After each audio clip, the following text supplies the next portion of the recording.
AllBall TV. They scared, but I'm not. They don't like comentario. Y suscribe.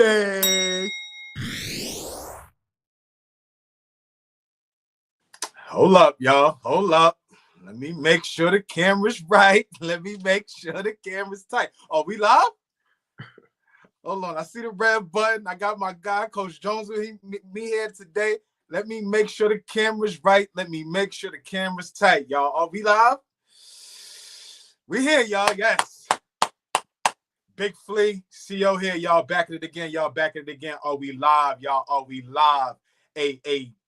Just another candid conversation with this platform's just a great friend of the platform. Now we've been able to sit down with this brother a couple different times, and we got him again for the third time. The head men's basketball coach at Norfolk State University. This brother has amassed over 200 wins while he's been there. Just completed his 12th season as head coach, 18th overall season at the university. Just a legend down in the 757, man, and continues to do great things with that basketball program. I'm just excited to sit down and rap with this brother again. Please help me welcome to the show, y'all. 3-time head coach of the year, Coach Robert Jones, y'all. Appreciate that, man. Coach, what up, baby? How you feeling? I'm doing all right, man. My Knicks blew it last night, but it's all good. Yo, so I'm in the crib. My daughter is getting into the game now. She's young, and so we watch a lot of Knicks games. I'm a diehard Knicks fan. She is too, and so we sit around watch a lot of Knicks games, and we up 14 with about 2.5 to go. Kind of ready to close it out. Put game 1 under our belt. Mm-hmm. She says, "Daddy, this game is over. I'm gonna go take my bath now." I said, "All right, go ahead, get yourself together." And we commenced to blowing that game. How was you feeling watching that game? I know you're a native New Yorker. I'm glad you brought that up. I kind of wanted to start there real quick. What's your feelings about last night? And what's your comments, concerns for us going forward with the rest of the series? I mean, the biggest thing for me that actually, not just even when they win, is that in the fourth quarter, man, the ball just stops with Brunson. Mm-hmm. And Brunson, obviously, we know Brunson, that's the hero. That's the guy that Brunson is like Jesus Christ in New York, right? Walking around. Right. You know what I mean? But at the same time, if you notice when he was out, the ball was moving. You had OG got a touch. I think OG might have had 5 or 7 in that stretch. 7 quick ones. Yeah, Anthony Towns got a touch. I think McBride might have hit one in that thing. But it was like 3 or 4 guys that scored within that I think they went on if I'm not mistaken, a 14-2 run, something like that. Yep. Right? A lot of guys, scored in that run. But then as soon as he got back in, it's like the ball just stops. It's like they don't really have offense to like kind of shift the defense to give him the ball back. Yeah, we know the ball's going to him, but it's like it just goes to him so quickly right away, and then everything else just stops. You know what I mean? It's like they're not being deceptive at all. Like they're not running them over a screen on the weak side and maybe a dribble handoff or something, something like that. It's like they just pin down and just give them the ball and move out the way. And it's like the ball just stops right there. From a coaching perspective, is that lack of creativity on Tibbs? Is that those guys, veteran guys in the league, they should be able to find ways to create different offense? Is that a little of both? How do you see it from a coach's perspective? Probably Tibbs, and I would say it's not Tibbs' fault they necessarily lost the game, because I mean you still got to play defense. You got to still do other stuff that the coach can't control. So I'm not saying that. I'm not saying it's his fault by any means, but I'm saying that it's his fault to a certain extent that because players don't create the plays. You know what I mean? Like even you see a lot of times LeBron is like dictating stuff, but he's dictating stuff out of their concepts. You know what I'm saying? Like he might be the one that's dictating it, but this is something that they worked on, terminology that they worked on in practice, and he might say, "Hey, go pin down on a weak side," stuff like that. But then what you're doing, like Tibbs is just like it's just one down screen and get the ball and move out the way. And now it's like either feast or famine. It's like either he's going to score it or he's going to miss. It's almost like he's only going to pass it when he's like in deep trouble. Now, granted, he had 42 points. He shot the ball overall pretty well, but at the same time, Naismith, however you say his name, Yeah. he was wearing him down. He was on him. I mean, like, and people might think that, well, he had 42, that Naismith really didn't stop him. Yeah, he didn't really stop him, but when that last shot that Brunson shot in overtime, no legs. Yeah. No legs. Come on now. What we talking about? Like, so Smith did his job to that extent, right? Yeah, he had 42. So once again, you can't say that he stopped Brunson, right? Right. But he might have stopped that last shot from going in, from wearing him down. So people sometimes don't see the intricacies of that. They don't see like exactly, what's going on when it comes to that stuff. They just see Brunson's a killer, and Brunson, he is our guy. He should, if it's a last second shot, Brunson should get the ball. For sure, he should be taking the shot. Yeah, bottom line. But at the same time, there got to be more creativity to get him the ball. You can't just get in the middle of the court and down screen and just get the ball and move. You're like, what we in the Dykeman? It got to be more creativity than that in the NBA. Just a little bit more creativity than that. Yeah. Thank you, Coach. We got a lot of Knicks fans in here. We have a special daily show that we record on here, and I'm gonna send you some stuff so you could tap in with us. But it's called Knicks Rehab, and we just rehab through the Knicks season, right? The ups and downs, and it's something that we put together with a couple of my other guys, my brothers. So I'm gonna send that to you, have you tap in and really take a look at what we're doing, man. It's the summertime. What's Coach doing, man? What's on the agenda? What's on the docket? What does the next month look like for Coach Jones from a coaching standpoint? Well, I guess the next month coming up is June, I guess. So, right now, really, my schedule until June 21st kind of revolves around my son. Like, so it's like I'm like AAU dad. You know what I mean? Okay. So, but at the same time, June 6th through 8th, we got high school team camp. So we'll get a lot of local high schools, even high schools from our town, which is always good. Come to our team camp, we able to see the talent and use that as a recruiting tool, obviously. And that's June 6th to 8th, and then some AAU tournaments in there somewhere. And then it's at the end of the month of June is that new high school locker that they had recently that you go see the high school team camp. So that's coming up the last 2 weekends of June. That's maybe the 20th and 28th, so whatever that is. Okay. And my birthday is June 26th, so day before my daughter. Y'all are great people, man. Great people. Yeah. June 26th. So that, but we also have day camp June 23rd through 26th. So it's like, be there. But then June 28th, I'm going to accept the award in Baltimore, like the Eddie Robinson Award for I forgot what was it. I mean, I know what it's for, but it's like I forgot the exact description, but it's like something about off the court stuff and as well as on the court success and everything like that. Off the court integrity as well as on the court success. So that's a big thing. That's gonna be about advancement of blacks in sports. So that's a big award. Also, I think John Lucas is getting an award and some other like notable people. I'll probably be the least notable, I guess. But it's all good. It's good. I mean, the type of company you're gonna be around, while accepting that award is an honor. Super congratulations to you with that, Coach. And then June 21st, my team comes back. June 21st. Gotcha. Okay. And the second congratulations, because last time we spoke, this hadn't happened yet, and so since we spoke, Coach Jones has signed an extension through the 2031-32 season to continue to be the head men's basketball coach at Norfolk State University. So first, congratulations on the extension, Coach. I'm sure that's an honor. For what you can share with me, with the people, what goes into signing that contract? How was that from an emotional standpoint, and from what you can share from a business standpoint? I mean, the contract. A lot of people make a big deal about the contract because it's a lengthy contract in this climate, right? A lot of coaches, they get like 2 years, 3 years, they kick your ass out. That's it. But it's like being a 7-year deal, it's like it's a big deal, I guess. And 2032 don't sound real. I was born in 1979. Like 2032 doesn't sound like a fake number. It's like that don't sound real, but it's real. For paper. Paper. Purposes. But that was something that was done actually by myself, my agent, and the athletic department years ago. And when I say years ago, is that like when we won the back-to-back championships in 21, 22, and obviously the program was on a great trajectory. Just in 2019, we had beat Alabama, so it was like a hell of a 3-year run that we had. So the program was, at the heights that it's at now, or extended to the heights it's at now. We sat down and said that and Dr. J, the president, was behind this as well.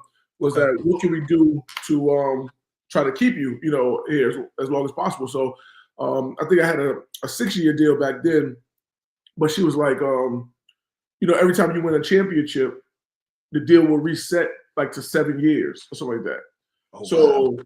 So like that's kind of like already embedded in the contract. So and when I said with that, I was like, I know, no matter how egotistical any coach might be, you're not gonna win a championship every year. So that's hard. That's a hard, like, tall you task. hope to be in the fight every year, right? You hope to be like one of the names mentioned every year. That if you can do that consistently, you've done your job. You know what I mean? But I would bet on myself that I'm gonna win one every 7 years. So it's like, I think that that was a contract that was like a clause in the contract that was led to some long. Just say like, okay, you got a lifetime contract. It's like, yeah, I still got to earn it, but at the same time, if I got to win one every 7 to reset, you know what I mean? Like, I probably only, honestly, Flea, I probably only want to do this probably about another 15 years, man. So like, all I need is like just a few more resets, and I can stay here if I want to. For the rest of your life, we're done. We did it. I'm not trying to do like like Rick Pitino and stuff. And Rick Pitino, obviously is one of the best coaches, to walk the face of the earth, right? But it's like, I'm not trying to coach till I'm 74, 75. You know what I mean? It's like, hopefully I have enough capital acquired by then that I don't have to keep we know Rick Pitino don't got to keep coaching, but it's like he wants to. But it's like I want to relax a little bit too, man, because life is short, man. Like we all know, our time is short, brother, and I ain't trying to just die. But stay right there, coach. Stay right there, because you're talking about getting into a place where at some point, you're going to stop coaching. And everybody, stops doing what they did for their profession. But for some reason, coaching is something that just keeps guys around for so long. I know you said 15 years, but I'm sure 15 years ago, Rick Pitino probably said 15 years from now, I'm going to be done. So, when you in the throes of it and you getting a lot of success and signing new deals and all of this confidence behind you, how could you even project that 10 to 15 years from now you might not love it the same way you love it right now? Yeah, I can't project it because honestly, I probably didn't figure out to be coaching this long. Honestly, I think that just like some of our other visits, I've done other things in my life, other businesses and entertainment world and stuff like that. So I didn't know I'll be coaching now. I mean, I did 18 years at Norfolk and I did another, 6 before. So I've done 24 years of basketball coaching, so I've been coaching actually more than half my life, but so I didn't foresee that, but I know this, that is that the way the landscape is changing, it's getting harder and harder, and even from my level to the high levels to whatever, it's just a different game.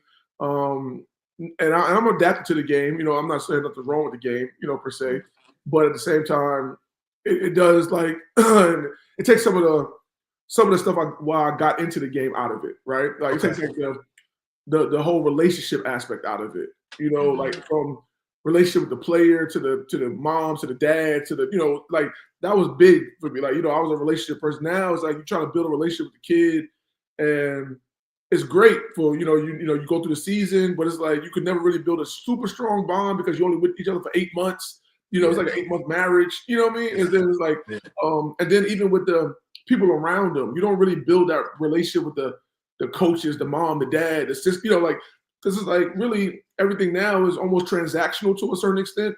So it's like they don't care who's coaching, as long as the playing time is there. And like usually if the money is there, they're gonna go for it. Right. So it's like they don't care about if it's Robert Jones or if it's or if it's Flea, Coach Flea. If it's Flea, right? Yeah. So it's like the thing I say with that is that it takes some of that, like the reason why I think people got into college coaching, like college coaching or college athletics in general, was like the stop right before the pros, so it was intense. You know, you play in front of the thousands of people, but also it was still so pure that like the relationships matter. You know what I mean? Like, you know, I've had kids, man. You know, and I'm not mad at nobody because I understand the game, so I'm not tripping on nobody. You know, like when you're in Rome, you play like the Romans, right? You know what I mean? But it's like I've had kids, you know, after the game, like even this year NCAA tournament game, put his arm around me, hug me. Like I didn't initiate the hug. The hug was initiated by the player. Yeah. Like, yo, coach, man, thank you, man. I love you, man. Yo, I love you. And then 2 weeks later, you're in the portal. It's like, damn, you ain't love me that much. You know what I mean? You ain't love me that much. You ain't love me that much. You know what I mean? So it's like, Yeah. you know, it's stuff like that that's like, that's not the values that I have. You know what I mean? Like if like I'm not the one to throw the word friend or love or like I don't get into that whole, you know, the new age, the bro and all stuff like that. Like I don't get into all that because it's like those are words that are like sacred words. And if I call you my brother, it's like, yeah, we might not kick it every day, but like we have a bond that's like I feel like, yo, he's my brother. You know what I'm saying? Or whatever. You know what I mean? Like if I'm just talking like in regular, you know, because like I mean, we both African American men, so yeah, I can say my brother in that regard. You know what I'm saying? But it's like For sure. I'm really saying like, yo, Flea, that's my brother right there. You know what I'm saying? Like that gotta mean a little bit more than just the one word. You know what I'm saying? Like like the word love gotta mean a little bit more than just like, yo, because like that's thrown around loosely too. In relationships and basketball, yo, I love you, man, I love you. Hey, you don't love me, you like me a lot. You know what I mean? Like you don't love me because if you love me, you be doing different things for me. If you love me, like you know what I mean? Like you wouldn't like a love doesn't make you go to the portal, right? You know what I mean? It's like you with your girl, you know what I mean? Like you love her, so it's gonna be some stuff that like that come up. That love is gonna keep you still there, possibly, right? Yeah. It's not like if you don't love her, you out of there. You know what I'm saying? Like, Yeah, we gone, baby. I see you later. Yeah. So it's like when the kids, you know, like, so how much do you love me when you go on the portal? You know what I mean? How much do you love me? You know what I'm saying? So Yeah, I got you. I got you, man. I read a quote. This is a little bit after you signed your extension, and it said, "With success comes suitors, but I'm happy to be a Spartan." Right, and obviously that's pretty self-explanatory. You happy to be where you are, but you've been successful throughout this run. You know, made multiple appearances to the NCAA tournament. Coach of the year, multiple time winner. How difficult at this juncture when you were signing that extension? How difficult was it not to give some attention to the suitors? It's difficult, not just this time, but every time, because it's like the suitors honestly come every year, to be honest with you. Like, you know what I'm saying? We're going to be candid. And I saw that you had, you know, the candid conversation with Coach Jones. So we're going to be candid. You know, it's like, yeah, they come every year. I mean, honestly, like, there's been times that I've turned down stuff that, you know, because like a lot of times people think that because I'm at Norfolk State for all these years that I haven't had an opportunity to do anything else. You know what I mean? Like, I've had opportunity to do stuff. You know, like I've had offers to do stuff, you know, and things like that. It just was maybe not the right location for me. Maybe not the right time for me. You know, I think my vision is going to be a little different too after this year because my son graduates high school. You know what I mean? So like either way, if I go to another state or go to wherever, he's going to another high school anyway. So it's like if we all got to move together to go to another, you know, state or whatever, you go to a college within that state, or even play for me if you want to, then it's all going to be a new experience regardless. You know what I'm saying? So my vision, my view, I should say my views is changing a little bit coming up for 2026, like coaching cycle. You know, I will say that because before, like even like this year, there was 1 or 2 opportunities that I really thought about, but it's like I also think about, you know, do I want him to go to high school, like a new high school for 1 year? You know what I'm saying? Got it. He's about to be on the verge of scoring 2,000 points at his high school. You know what I mean? So it's like, you know, like that's a big, you know, thing. Like I didn't score that many points in high school, I'll tell you that much. You know, Justin Jones, y'all. Go check out Justin Jones, please. Go do your homework. Check that young man out. He's ascending into a hell of a ball player. Go check that young man out, please. He's getting a lot better, Flea. You know, I think the last time we spoke, man, I had to look back to see when we speak, and I saw it was 22 and then 24, like last year we spoke or whatever. 23, I guess, we said, hey, we need a break. But so it was like 22. I had a lot going on. Coach. Oh, okay, all right. I'm good now. I had a lot going on. So 22 and 24 we spoke, but like in 24, like we was talking about him like eclipsing the 1,000 points plateau, and he did that this year. He did that early, I think like 5 or 6 games in this year. So now he's at like 1492. So he's 8 points away from eclipsing 1,500 points. Wow. And then like, if things pan out at least the way it panned out this year, then he should have 2,000 by the end of his high school career. And especially if they could go a little further in the states, he'll definitely have 2,000. They could go a little further in the state tournament. Okay. So, I told him, like achievements like that. I mean, you know how it is, man. You've been around ball, played ball, and stuff like that. Like, do I want to take away those kind of achievements from him? You know what I'm saying? Like, those are achievements that he could tell his kids that, I scored 2,000 in high school. You know what I mean? Like, I was player of the year. I was this, that, and third. Do I want to take away those experiences from me when I know, like, Norfolk State ain't that bad to me? Like to the outside world, this is what happens, Flea. Like, I go to the Final Four, stuff like that, right? Yeah. And, people walk around and be like, oh, coach, you know how the Final Four is, right? Like, people like, it's networking, but it's the game, you know what I mean? So there's a lot of networking going on. And people are like, yo, man, I thought you was going to be out of there this year, man. Damn, man, they passed you up. Blah, blah. I'm like, don't feel sorry for me, man. I'm good. I'm happy. Yeah, I'm okay. Yeah. Like, you know what I mean? Like, it ain't like that. I mean, the last time I checked, I think the lights are still on. I mean, the light is on and everything like that. You know what I mean? So comfortable. I'm comfortable. Yeah, so it's like good. Like, yes, I can see what people are saying because like they, with the success, especially my peers, right? Yeah. View me as a different level coach, right? They view me as like a University of Kentucky type coach, you know what I'm saying? Something like that, right? But because I haven't got the opportunity, it's like, damn, like, yo, coach, Rob, whatever. But it's like, yeah, man, yeah, I feel y'all too. But at the same time, let's not make this a pity party. You know what I mean? Like, come on. Like, where I've been extremely successful. Yeah. I've built a program. I've been able to sustain it. Right. Yes. It's one thing to build this, another thing to sustain it through time. And that's why I say, Flea, all the time. I say that it's easier just to take that shot from the bottom to the top, for sure, than to stay at the top, right? Like, like people could be 13th place in their league or some of those big leagues. They might be able to get to first place next year. Like, they have a good recruiting class. They got some NIL money, you know what I mean? That's what it's coming down to these days, right? So if you got a big NIL budget, you buy some players, you go from 13 to 1, overnight. They're like, damn, overnight, right?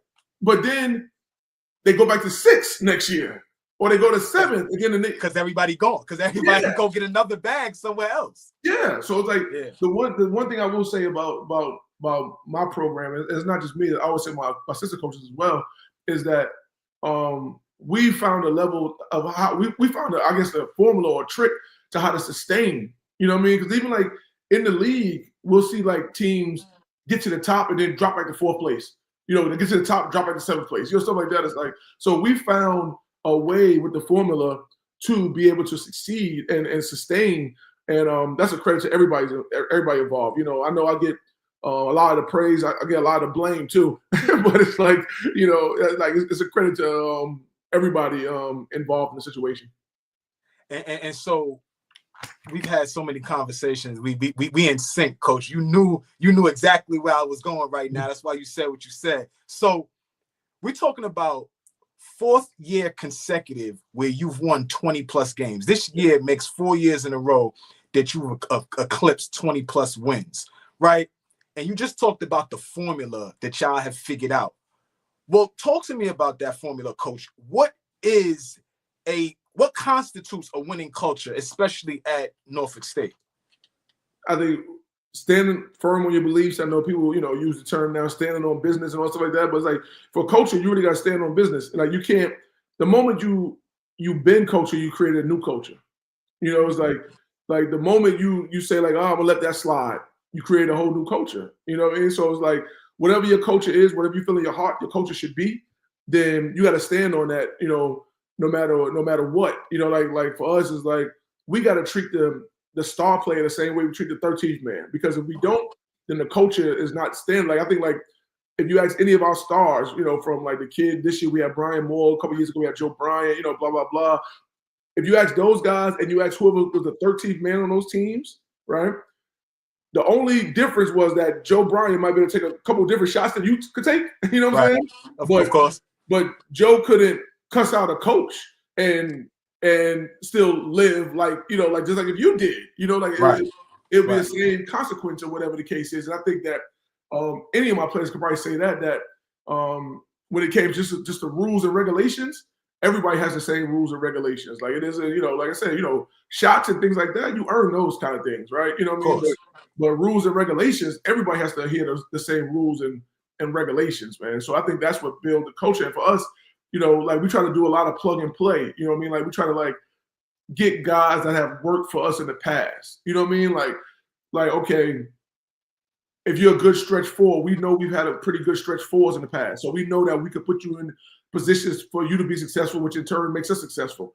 You know what I mean? Like if we can get a good guy, point guard or combo that can come over, pick and rolls and reads, like, you know, a lot of our offense is kind of that stuff, right? So if we can get a kid that can do that stuff, then we know, okay, he's going to be successful, which, like I said, in turn makes us successful. You know what I mean? Right. And so it's like we try to recruit those kind of guys, and also we try to recruit guys that like are slightly under the radar, you know, because we still want that chip on their shoulder. Right. You still want them hungry, for sure. Yeah, but they still got to be good enough. You know what I mean? Yes. Like we ain't just trying to recruit anybody. And so like we want those good enough guys that want a chip on their shoulder. And the one thing that we say, even in this recruiter cycle, this is like one of the biggest recruiter cycles we had because of you know, transfer portal and everything like that, is that we said the first thing I told the recruits, everything like you know, on a Zoom call or whatever, is that you guys gotta want to win, and you gotta understand there's a pressure of winning here. Like it's not good enough to finish third. You know what I mean? Third might be good with the last place you came from, but we are one. You know what I mean? We are number one, and if we're not number one, we're tied for number one. You know what I mean? Like so, it's like, so we still there's the standard. we still won. I was like, that's what people are going to expect from you. That's what I'm going to expect from you. So if you want that, then you can come here. But if you can't handle the pressure, then it's okay. Like, you know, forget about any little couple of NIL dollars we can give you or whatever the case is. You know what I mean? Like, if you can't put winning first, then we don't want you. So, like, I made that clear in the opening Zoom conversations. You know what I mean? Like, and for the most part, we got the kids that we wanted. There's a couple kids that maybe, you know, went a different direction, but that's cool because sometimes like that's good for you because you find out who they are early, right? You know what I mean? Instead of like, if you ask those uncomfortable questions early, you won't get those uncomfortable answers later. You know what I mean? Like, you know what I mean? So it's like you gotta like ask those questions early. You gotta put that out there and let them know like what you stand on, you know. And so it won't be a surprise that if you do something silly or you know that it's gonna be, you know, whatever it's gonna be. Like I told you this from the first. What it is. You know what it is from jump. Yeah, man. I told you this from the first conversation. So don't be surprised now, you know. So that's what it is. I love that. I love that, Coach. 24 years of just coaching and leading young men and things like that, right? Mm-hmm. Who you bouncing some of your stuff off of, Coach? Like, I you know, the game has evolved. You growing with the game, but I know Coach Jones has a circle, has a tree of guys, other coaches that he talks to, whether that's mentors or guys or your peers. Who do you know, bounce ideas off of, you know, nowadays, you know, from a coaching perspective? You know, like I tell people all the time, man, it's like I'm not like in a coaching tree. You know what I'm saying? Like I'm not in a Calipari tree. I'm not in a Jay Wright tree. I'm not in a Patino tree. You know, like I really had to get everything I got like out the mud. Like, you know what I mean? And I know like that's like just a loosely based statement that people make, but it's really the truth for me. You know, like when I got, you know, I started as a Division III assistant coach. You know what I mean? Making $0. Like I didn't even know how to coach. So when I got my first head coaching job at St. Mary's, like, and the website is still around now, so it's gonna be free advertisement for the website. You know, I'll send them an invoice later, maybe or something, but it's gonna be free advertisement for the website because I do have some of my stuff up there too, so it's cool. But like championshipproductions.com, right? Like the world's largest instructional video website, right? Okay. When I got the job at St. Mary's High School as the freshman head coach, I said, yo, I can't fail. So I went and bought like 10 DVDs, man, off the website and like just watched them, you know, offense, defense, press, just to like learn about how to coach the game of basketball. I know how to play basketball, you know what I mean? Like, playing and coaching is totally different. That's why I tell people, like, just because you're a good player don't mean you're going to be a good coach. You got to be able to communicate that stuff because you can't just go do it yourself. That's the hardest part of coaching is that, in the back of your mind, like, why don't we just do this? Because like I would do this, right? You know what I mean? But you got to communicate to your player what they should be doing, right? So I did that. So it was like I had to learn how to coach by myself for real. Like I had to learn how to coach by myself. So it was like, and to this day, I still get instructional DVDs or not DVDs, but they used to be DVDs. But no more DVDs. You telling your age. You telling your age.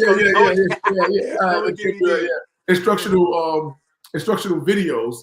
Right. So I still get them. I still watch them. I still stuff like that. I feel like I could never not know enough, about basketball. It might be a concept that I never heard of. That I'm like, oh, I like that. Let me do that because we all steal from each other. You know what I mean? So, but as far as like a circle, my circle is really like my assistant coaches. We bounce ideas off each other all the time because I always say like I don't want a whole bunch of yes men. So they'll tell me like I don't know if that's gonna work. Now sometimes we might disagree, and I might say I'm gonna do it anyway. I think it's gonna work. But at the same time we'll talk about it. But like there's some like former coach, like friends, like not former friends, former coaches that are friends. Like my guy Jason Crafton, he's a fellow New York guy. Like he was at Eastern Shore, Nyack, Villanova, stuff like that. Like we'll talk about basketball. Every now and then I speak to Tim Cluse, used to be the Iona head coach. Yeah. Used to be at St. Mary's too, St. right? Mary's, yeah, he's the one who hired me. So I'll talk to him about basketball. Even my guy up in Binghamton, assistant coach at Binghamton, Marlon Gill, I speak to him about basketball. So it's like, those are the guys that kind of like bounce ideas off of it. But it's like, I don't really have like a big name. Like I just don't, even though I got like Kelvin Sampson's number, like I just don't call Kelvin and say, hey, Kelvin, what you think about Cal, what up? Yeah. What you think about this, Cal? You know what I mean? Like I don't have like that kind of circle, So, I just try to just keep, it's funny. A lot of people try to bounce ideas off of me. Then I have the ability to bounce ideas over other people, which I really want that. I wouldn't mind that. Yeah, for sure. I love that, Coach. Yeah. Listen, I was I'm super invested in you and your team, and we've created a relationship, and so I keep up with everything you got going on, right? And you had a stretch during this season, early in the season, right? Y'all lost 3 games in a row. Lost to Hofstra, Baylor, and then I think like Northern Kentucky. Yeah. Then you bounce back with a win against Alabama State. Yep. My question to you, Coach, is that was the only losing streak you had all season long. Long losing streak. That was the longest 3-game stretch. After that, you went like 18-5 for the rest of the season. What's the message early on in the season when your team is struggling? It's early, you losing games, non-conference. What is that message to the team? And how did y'all fight through that and continue to just look and keep your eye on the prize? That's a good stat. The 18-5 stat sound good. I didn't even know that. That ain't shabby, man. Yeah, that was a good. That was a good stat. But like I said, I don't know all the stats about the program or myself. I don't claim to. So like a lot of times people will tell me something like, "Oh, really? That really happened? Oh, okay." That's I do my homework. Yeah, I know. That's why I mess with you because you do your research. But what I try to tell the team is that something that we preach all the time to the guys is that like good teams don't have losing streaks. That's what we say. If you lose a game, that's okay, but you should have a losing streak. You know what I mean? So like when we had that losing streak, I think some guys probably question themselves a little, question the team, because of what I preach to them. But at the same time, now, okay, I got to kind of go back and make an amendment a little bit, right? Is that, the Hofstra loss was probably the worst one for us. And because it broke like a 20-something game home win streak. Because even like this year and last year, I think this year we might have went 14-1 at home, 13-1, something like that, maybe. Something like that, maybe. And last year, I know we went like 15-0. So like the last 2 years, we're like 28-1, and Hofstra is the game that beat us. You know what I mean? So like that was probably more devastating than any other loss that you mentioned just now, for real. Okay. We lost at the, even I'm thinking like, we lose at home. So because it's like we hadn't lost at home in 2 years. You know what I'm saying? Almost 3 years. So it's like, how do we lose? But and you want to get a win against Speedy too. That's that's my guy. Let me get a win against Speedy, man. Yeah, he was talking to me nasty on the sideline. You know what I'm saying? I'm like, come on, all right, Speedy, all right, man. Okay, I got you, man. I got you. That's why I kept messing with them. They was up like 10 maybe like a minute, maybe less than a minute, like almost like the Knicks last night. But like, our situation a little different with the shot clock being a little longer, stuff like that. So it's a little different. He might have been up 12 or whatever. So like I called like a timeout. He was like, come on, Rob, I'm trying to go home. I was like, nope, keep you here all night. You know what I mean? Keep you here all night since you want to talk nasty to me on the sideline. Right. All night. I ain't got nothing to do. I live 18 minutes from here. You know what I mean? I'm up the block, baby. Whatever we're gonna do, we're gonna be good. Yeah. I'll keep you here all night. You know what I mean? Right. So but like so we talked about, we regrouped, we kind of dissected what was going on. And we just like, our main problem really all year was like rebounding. So we said that, if we can fix rebounding, we'll have a better chance at winning. So like in those games, we got our rebounding, things like blah, blah, blah. So we started to fix that. And we came back and we had Alabama State as like the fix-it game per se. Okay. Right? And, it's a lot of pride in that MEAC SWAC thing. You know what I mean? Okay. Like think that they're better than MEAC, and I say that no way, not even close. Sure. You know what I mean? Like that they might be better in football, but they're not better in basketball. It's like, come on now, stop it. You know what I mean? But so it's like we knew Alabama State was gonna be one of their better teams. And Grambling was the second game we played in that little tournament. Yeah. They were the defending champs. So I think our guys were kind of like, all right, let's put that other three behind us. Let's get together. Let's get right. And then like the pride kicked in. And I think we were up at like maybe about 20 at half against Alabama State, or close to 20 at half. And we kind of just rolled from there, and then just rolled into the next game. And then we kind of picked it up from there. I think we might have lost to Tennessee in that, that next stretch. But Tennessee was number 1 in the country, but we played them pretty close though. It was like a 9-point game with like 9 minutes left, and I think we lost by 15 or 16 maybe. Mm-hmm. So it was like, you don't want a consolation prize, but at the end of the day, we knew that Tennessee was going to be the toughest team we played all year. So showing how we could battle with them, I think put us in a good mindset about, we could go win this championship this year, because we're not going to play another Tennessee in conference. Yeah. Will you lose a conference game? Yes. Because, it's a conference, right? It happens. It happens. Yeah. That's why you're in the same conference, because you can lose to anybody any given night. Right. So all those delusions of grandeur that everybody wants to go 14-0 in conference. It's like, yeah, that sounds good. And our women's team did that last year. Kudos to them. But it's like, usually you don't do stuff like that, right? If you get like a 12-2, 11-3 record, you did what you're supposed to do in conference play. And that's what we did. We did what we were supposed to do. And, was able to get the number 1 seed in the tournament, and then, go from there. Go from there for sure. Real quick, I don't want to stay here too long, but I do want to show some love. You just mentioned the women's team, and the coach, if I'm not mistaken, the coach for the women's team has got an opportunity to be the head women's basketball coach at Auburn, University of Auburn. Am I right or wrong? You're right about that. Yep. Awesome. Big congratulations to him. I'm sure that's big for him, for the program, just seeing a guy being able to come from Norfolk State and being able to go over to Auburn. What kind of conversations do you have with him? And I'm sure you're happy for him.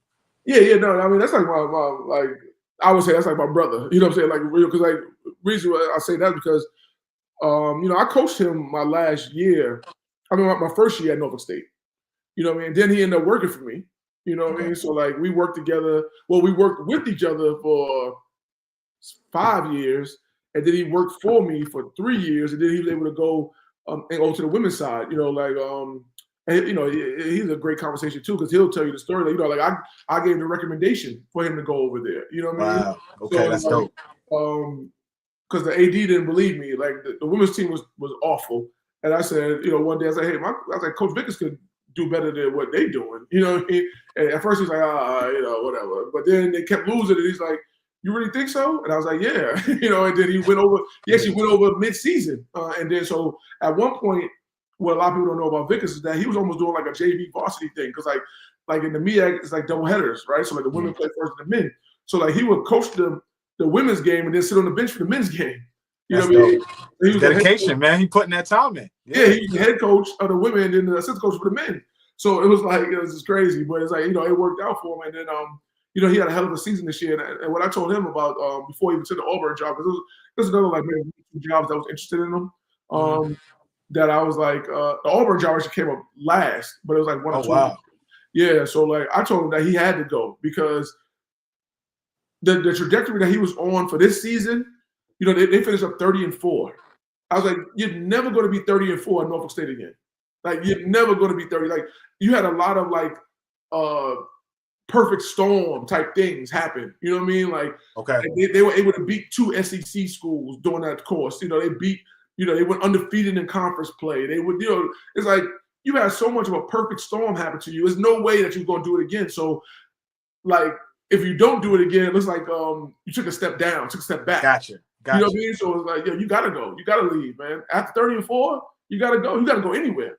You know what I mean? Leave after 30-4. So he did that. Auburn came up, you know, and I would say, you know, even though I don't know the AD at Auburn by any means, I know the one of the associate ADs, but I don't know the AD at Auburn. But kudos to him for giving Vickers a chance, because a lot of times, you know, as Flea man, like some of the Power 4 schools, they don't want to give the HBCU coaches a chance. Like I always say that I know you mentioned the 200 wins and stuff like that. Well, you know, I'm gonna talk a little of my New York talk right now. Is that it's actually 236 wins, right?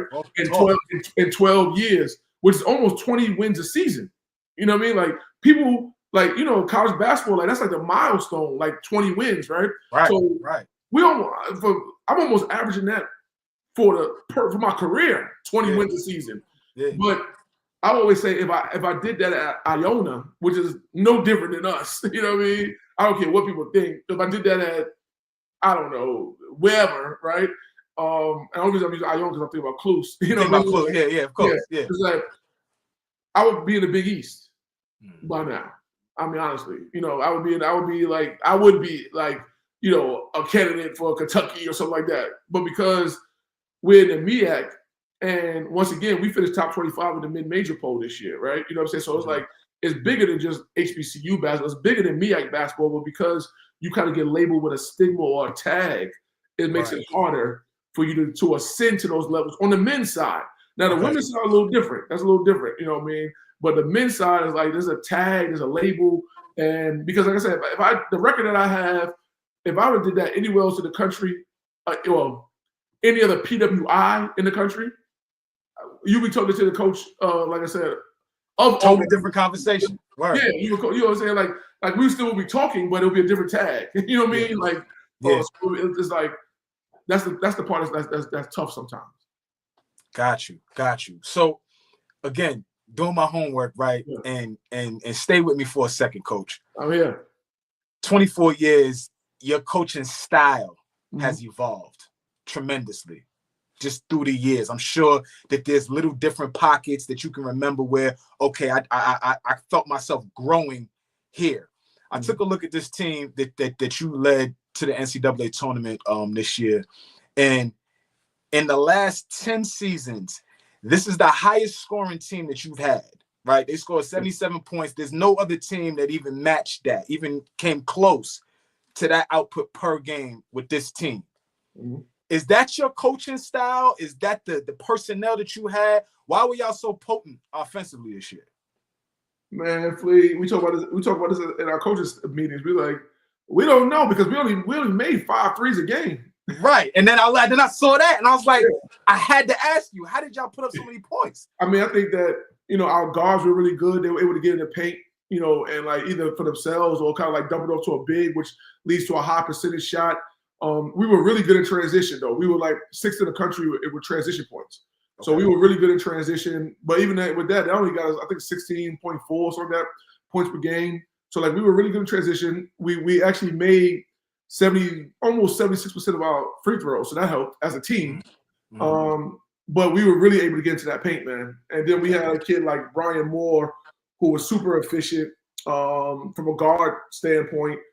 Christian Ings was super efficient too. So we had guys, like I said, that once they got a paint touch, it was either going to be a finish or a lob or something like that. And we had guys who were like lob threats and things like that. But we didn't change up like the way we play. You know what I mean? We didn't change up too much to average 77 points. You know, like I mean, honestly, it was like a little shocker to us. That we was like, damn, we averaging that much this year? Because at one point, of course, you know, things get lower, but at one point it's like 80 something. You know what I mean? It was like we did not. That was not by design. Like all of a sudden, let's speed the tempo up. You know, like and in the threes, I mean that killed us because honestly, if we could have made more threes, we probably would have averaged 80 something. You know what I mean? With more threes. So that's one of the things that we try to address a little bit with our recruiting class, to try to get more guys who can make a three. So hopefully we have done that. NIL money is not the same at Norfolk State as it is at Kentucky. Nope. That's clear. The transfer portal opportunities and guys that are looking at Norfolk State is not the same as St. John's, right? It's just different. When you go into the summer after a season like this, another successful season, another season where you make the dance, what are you looking for this summer, Coach? When you go into the portal, you're talking about these high school camps that you're going to be evaluating. I'm sure you're going to be evaluating talent there. What are you looking for this summer to possibly bring in to this team coming up for the 25-26 season? Well, 25-26, the recruiting is pretty much done. Like we've got guys already. Like when I go to these camps coming up, will be more for the 26, 27 and beyond. So like 25-26, I mean, out the portal, like I said, I think we got some pretty good guys. And the portal is like, it's honestly easier to find somebody now that's good, because there's so many people that's good in there that good players are getting overlooked. You know what I mean? So it's like we found a couple guys that double-digit scorers that's just hanging out in the portal, and we were able to get them out the portal and get them to commit to us and things like that. So we just like try to, like I said, we try to look for guys who can shoot it a little better, which I think that we got a little bit of that. We still gonna probably have to raise some of their percentages, but just guys that are willing to shoot it a little bit more. I think that we can help their percentage through repetition. But guys that are willing to shoot the three a little bit more, guys who can still create, still looking for those lob threats and things like that. Only problem is, like you said, going to the NIL thing, was that some of these lob threats cost, $500,000, and we ain't got it. They cost a couple of dollars. Yeah, we don't got that. So it's like we got to find the semi-lob threats that just want to change, because that's also the misconception too about the portal, that everybody kind of wants money because they hear about people getting money. Right. But there's also people that still want a chance, an opportunity. So if you what I tell people is that a lot of times in this day and age, to get a good player, you can't come at them with nothing no more. You can't say, "Hey, Flea, I really want you to come, man, but I got $0 for you, man." Like even if you like me and you want the opportunity, you're like, "Man, I ain't going there." But it's like, if I could come with something, you know what I mean, like just to keep you comfortable. It might not be $500,000, maybe it's $20,000, something like that, whatever. But how it is I'm sure I know how it was with me, and I'm sure probably you with college, is that like most people in college were broke, man, and to this day, most people are broke in college. So it's like, if you give a kid $20,000, you know what I mean, like they're like rich at 18 years old. Yeah, right? They're rich in college. You know what I'm saying? Like, so that's why, and we can spend a whole bunch of time on the NIL thing, which I know sure. It's like some of these numbers that they're giving these kids are ridiculous, because they're not coming with a financial advisor. Mm-hmm. They're not coming like the reason why some of these kids, and I know you follow sports tremendously, some of these kids are like petitioning for a 5th year, petitioning for a 6th year. Like, first of all, go home, man. Like, go get in the real world. But because Yes, I'm a father of a high school kid, right? You know what I mean? Like, and clearly, if I choose to, I could give my son a scholarship. Right? That's my prerogative. But at the same time, I want him to earn his way. I'm always about that. Sure. Figure out your stuff. But it's harder for him to earn his way when these old dudes are staying 6 or 7 years in college, right? So it's like, come on, man, be fair to the next generation of kids. And I know them kids are too young to see that. They just see like, y'all want to stay, trying to get the next NIL check. But the problem is they're trying to get the next NIL check because they are blowing their money, because they don't have like the financial advisors, the financial people in place to make them understand that if I give you $500,000 as a 20-year-old, 21-year-old, I'm giving you a head start on life. You know what I mean? Like, some people, and you got, and I know a lot of times people throw around like the $100,000 a year job number. Some people think it's not good enough. Some people think it's like, the echelon. I'll tell you this much: when I was growing up, $100,000 was like the echelon. You know what I'm saying? It was the upper echelon, for sure. Yeah. So it's like, but some people, like, even if you make 100, right? Let's just say you make 100 flat. It takes you 5 years to get to $500,000. You know what I mean? If you make 50 flat, you know what I mean? It takes you 10 years to get to $500,000. So and there's a lot of people that's $50,000 people, $100,000 people that still live a good life, right? I mean, they live great lives for real. You know what I mean? Like depending on the area you live in, how you manage your money, and so on and so forth. But if you're giving a kid $500,000, it's like I'm giving you a jump start in life. Like it's almost like if I was at one of the major schools, it's like I can't let you blow this because you're getting a jump start that a lot of people in this world would love to have. You know what I'm saying? Like, yeah, you know, there's people that work their whole life that never gonna have $500,000 in the bank. They work their whole life. So right there, Coach. Yeah. I can recall you talking about on another platform, just talking about when you're going through the recruitment process and you know how you're not trying to be some kid's father, but if you need a father figure, I can do that. If you need a therapist, I can do that. If you need a friend to talk, I can do that.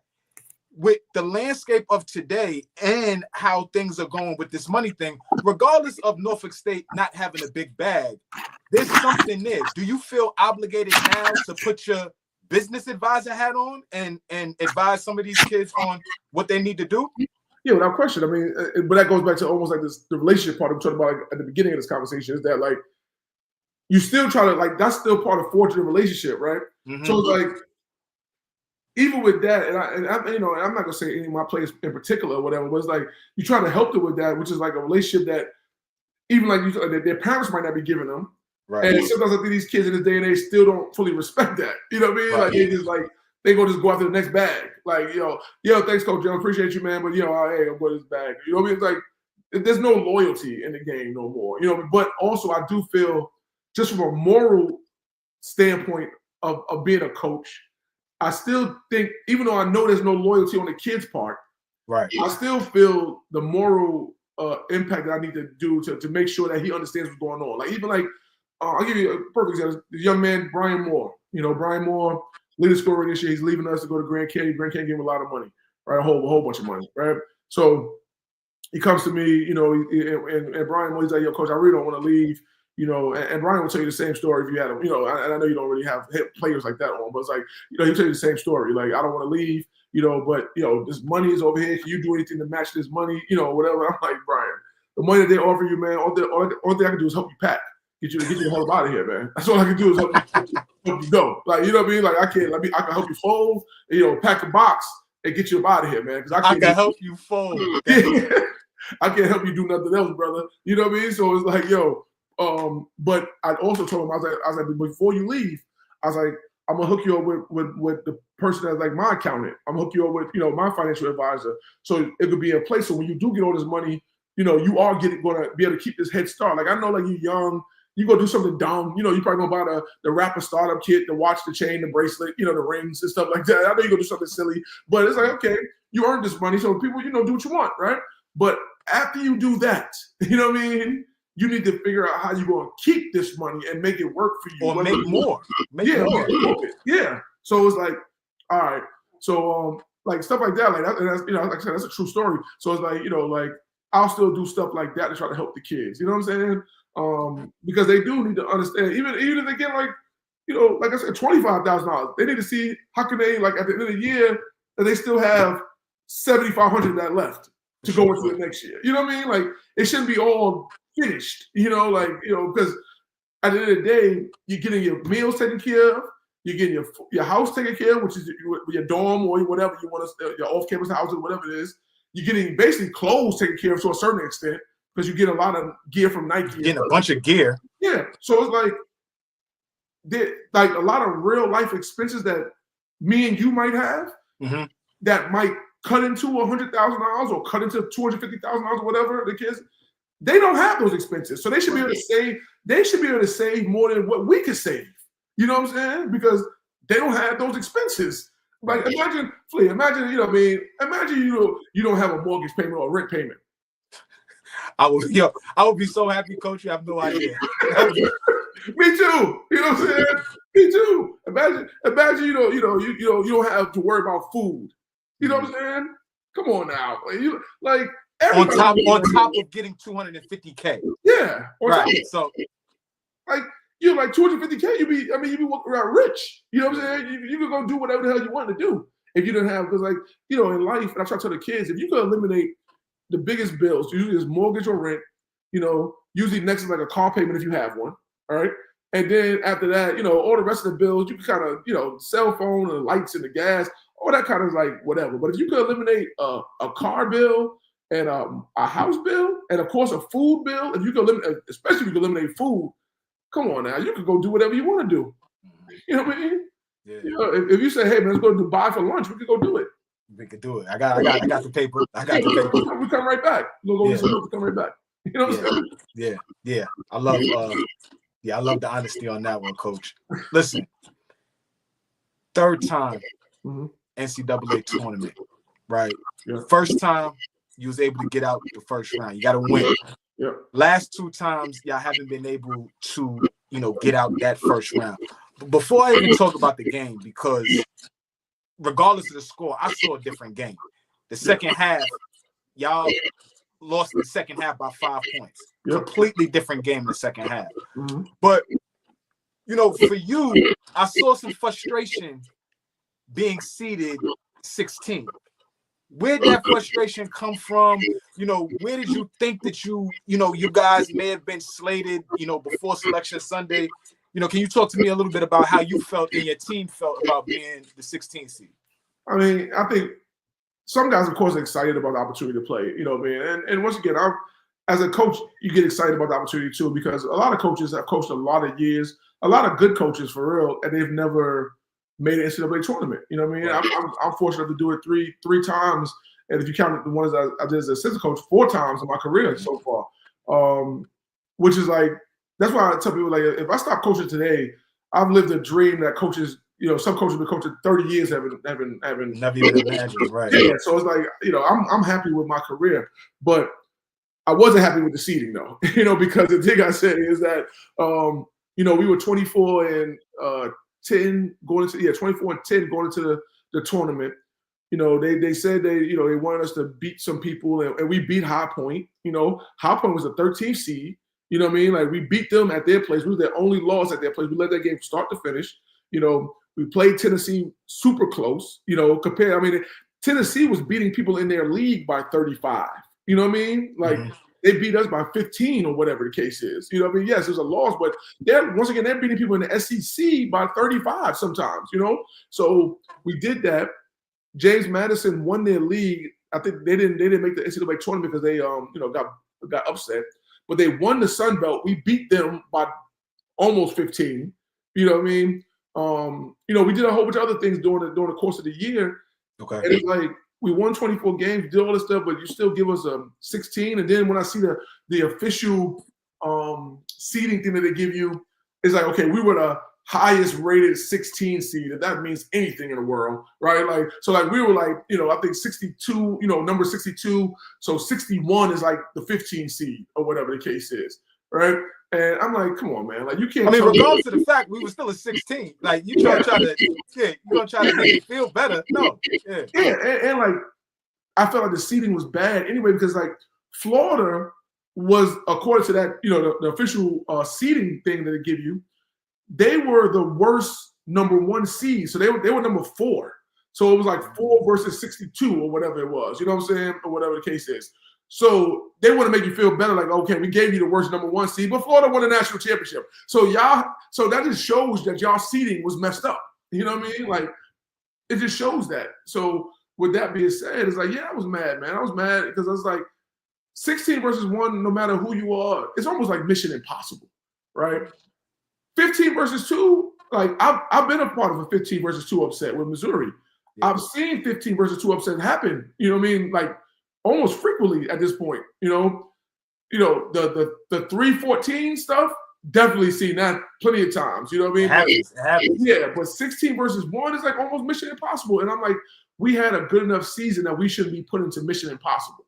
And then about the game that you said, that you saw rather, yeah, it's exactly what you said, man. It's like Florida, to their credit, they came and punched us in the mouth. They came and punched heavy, hard. But it's like, once we realized that we could play with them, you know what I mean? Because like, that's the thing that happens in the NCAA tournament, or even some of those big games, is that you get shell shocked, right? You see, Florida, they got 50 people on the court because they got 35 managers and this stuff. So you think like, oh, they're bigger than life or something like that. But then as the game happens, you're like, yo, they just like us for real. You know what I mean? But by then they already punched you in the mouth, and now you fight back. Now you playing from behind. You playing from behind. From the 4-minute mark in the first half to the end of the game, we won the game by 5. You know what I mean? The problem was the first 15 minutes of the game. Yeah. The other 25 was just fine. You know what I mean? Right. The other 25, the other 25, we beat the national champ, the other 25. Mm-hmm. But it's that now, like, we got to figure out how to get past that first 15. You know what I mean? And that's what myself and coaches are talking about. Like, if we're fortunate enough to go back to the NCAA tournament this year, how can we get past that first 15 minutes? You know what I mean? Because, like, we realize that, once the guys settle down, man, it's just basketball, man, after that, man. But it's like, you got to get past that first 15 minutes. When you get back to the tournament next year. Yeah, I like that. Put it in the air. Yeah. When you get back there, because you're gonna get back there, Coach. And this is my last one for you. Yeah. When you get back there next year, mm-hmm.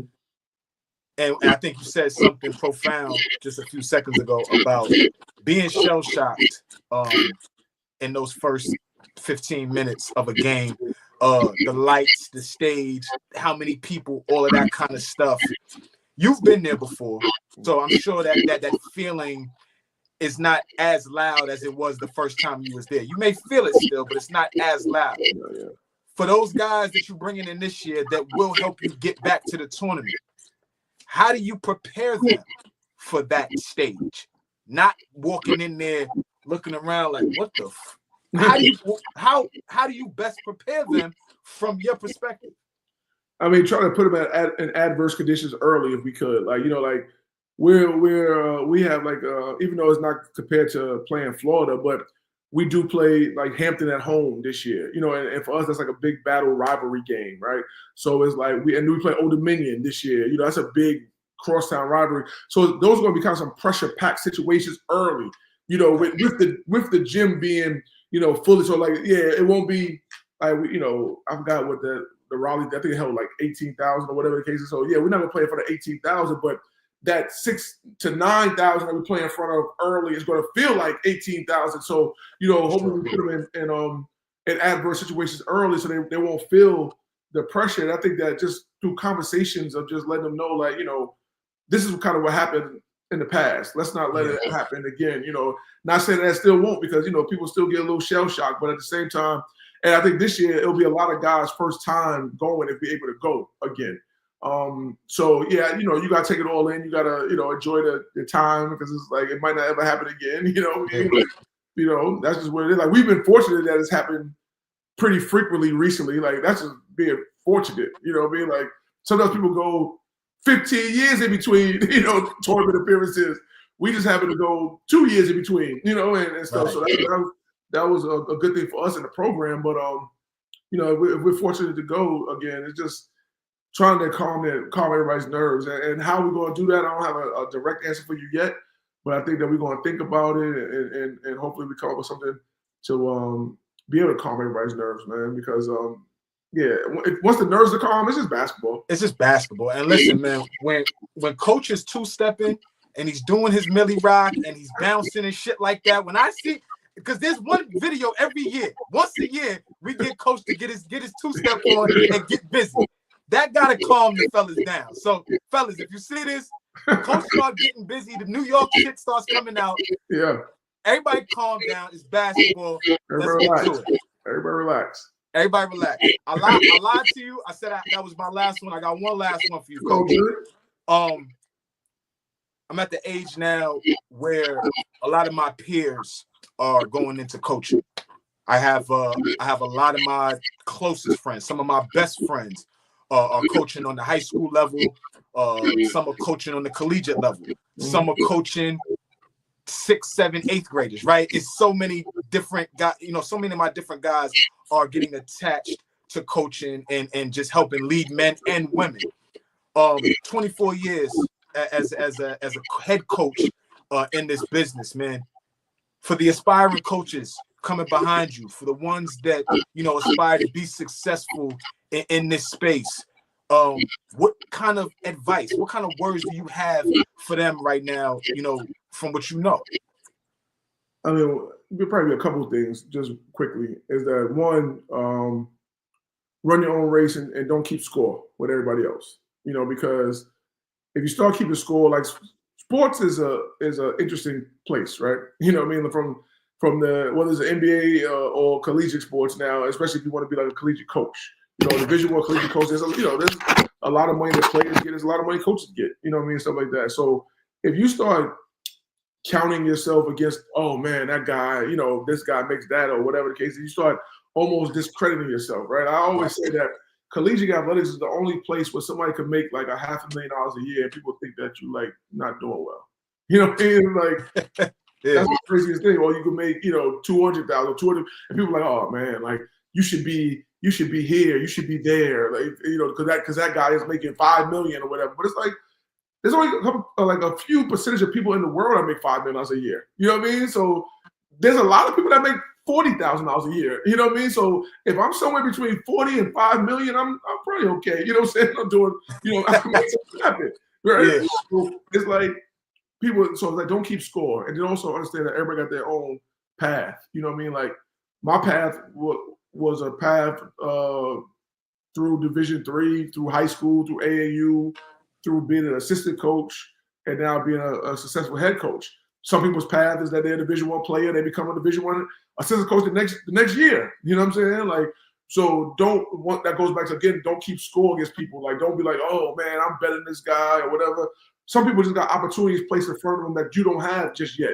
But if you can win the race at the end, just like I've won the race against a lot of people, you know, at the end. Because like some people that I know were in this business before me, but are out of this business now. Like, you know what I mean? Like, you know, so it's like some people I used to look like when I was coaching at St. Mary's, there'll be coaches that I called about my players that are no longer coaches anymore. You know what I mean? Like, so it's like, you know, I was able to get in the game and stay, you know, probably longer than they did. So it's like everybody's different. And then the other thing I would say is that just from a technical standpoint, something that we touched on earlier, never think that you can stop learning. Once you have success, always have the hunger for more, man. You know what I mean? Like, don't like just, okay, you won a championship, yo, I'm good. Or you won coach of the year, man, I'm the best thing ever. The moment you feel like that is the moment you're gonna fail, man. You know what I mean? It's like, I think that, you know, for me, like, it's like, okay, we won a championship this year. As soon as we lost to Florida, that season's over. It's like, now, how can we win the championship next year? What do we got to do to win the 2026 championship? You know what I mean? Like, even like, you know, Coach of the Year awards, you mentioned stuff like that. You know, I've been fortunate enough to get 13 Coach of the Year awards on different platforms. You know what I mean? But it's like, what do I got to do to get my 14th? What do I got to do to get my 15th? You know what I mean? So it's like, I'm always thinking like that. I'm not just relishing it in my success. You know, I'm trying to figure out how to get the next thing and the next thing and the next thing. You know what I mean? So I think that, you know, once people, you know, don't think you can stop learning. And the last thing I'll say is something that I didn't do a good job of, that I'll tell any young coach or any aspiring coach or whatever, is to network more. You know, like now there's a lot of different search firms and AD conferences that kind of like can help determine, you know, your path a little bit. Like my path is a little different now because like people kind of know who I am. So it's like if they want to get in contact with me, they can get in contact with me.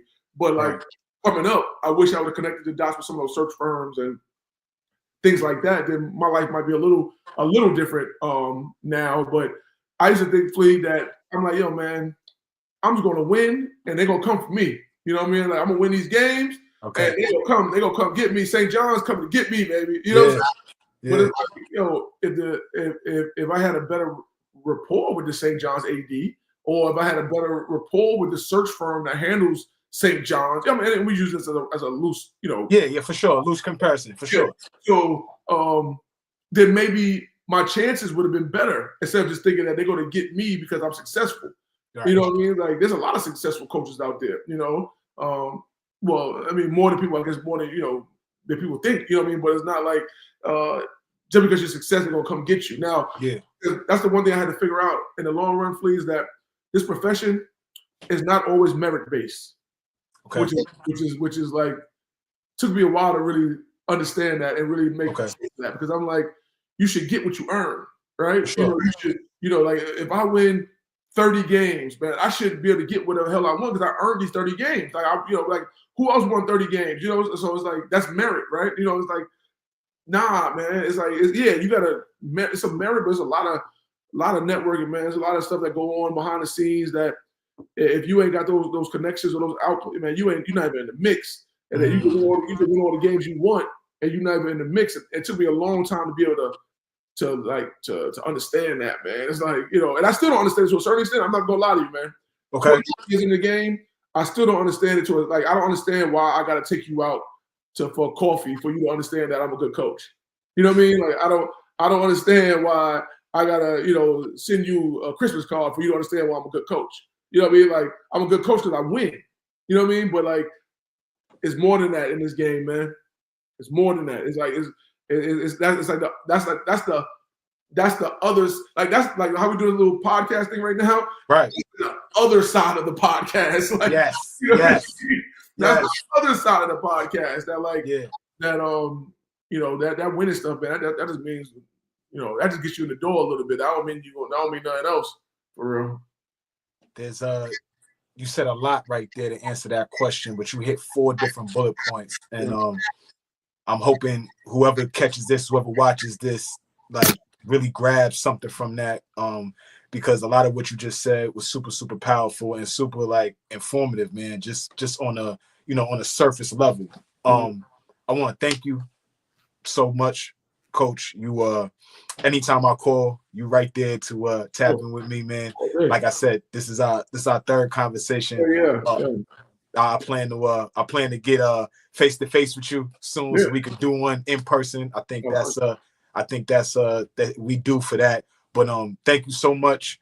Hell of a job this year with that team. I know you're just gonna continue to be successful there, and you know, we tapped in forever, man. I look forward to talking to you soon. Man, I appreciate you having me, man. You know, I know you don't have, you know, you don't have a guest, repeat guest. So, you know, I guess the conversation, and I guess is, you know, always something new though. You know, I mean, every year it's always something else happening that we could talk about. But I definitely, like I said, man, I appreciate your platform. I know I've said this before. I don't know if I said this the last time or the first time, but I know I definitely appreciate your platform, man. I think that like, the one thing I say that about you is that you actually do your research before you get on these things and start just bringing questions out the air. So it's always a better conversation. And now you done graduated from IG Live, you're on YouTube Live, you know. Talk to me, come on. You know, that's it, man. You know, we working, Coach. We working. Make sure the camera's right. Make sure the camera's tight. Come on. You hear me? Talk to me, Coach. Listen, man. Love rapping with you, man. Sure. Thank you so much for this conversation again. And I look forward to talking to you soon, man. All right, man. Appreciate you. Yep. Everybody, we truly appreciate Coach Robert Jones, head men's basketball coach for the Norfolk State University Spartans, man. I appreciate everybody that tapped in tonight with this great conversation on Are We Live. Y'all could go rewatch it on AllBall TV's YouTube channel. Big shout out to my brother Fabian. Big shout out to OG AllBall. And everybody that tapped in the comments and that will view this. I appreciate everybody, and we'll talk soon. Peace. AllBall TV. They scared, but I'm not. Deja un like, comentario. Y suscribe.